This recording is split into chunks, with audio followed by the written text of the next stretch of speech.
When her message appeared on my phone, I felt a sharp squeeze in my chest, but I forced myself to stay calm.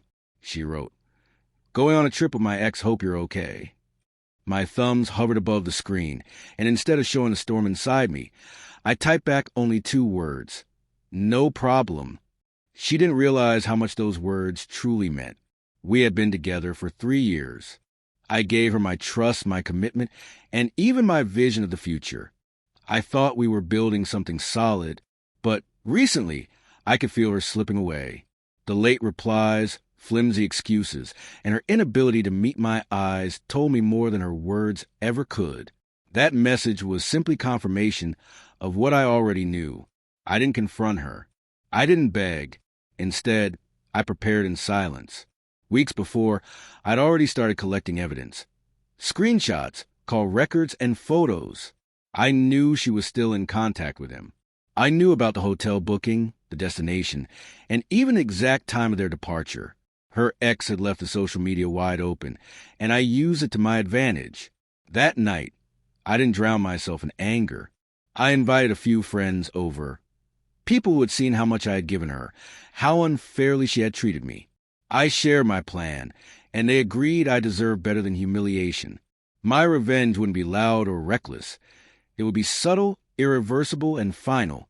The following morning, while she was packing for her little getaway, I moved my belongings out of our apartment. Everything I owned, everything that mattered to me, I took it all by the time she walked out with her suitcase.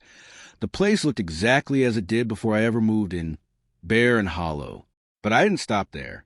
For months, I had been shifting everything into her name. The lease, the bills, the utilities, even the credit card she assumed I was covering. She thought I was still taking care of it all, but in reality, it was her responsibility now. When she came back, she would find herself buried under the weight of her own choices. While she was posting cheerful pictures with her ex on her private story, I sent one calm email to her parents.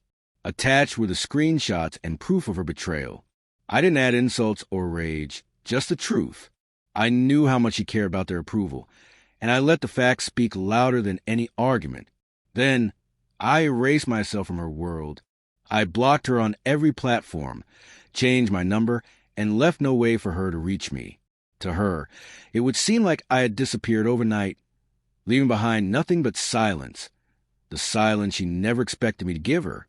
When she returned, mutual friends told me she was stunned. The apartment was empty, the unpaid bills were waiting for her, and her parents were furious.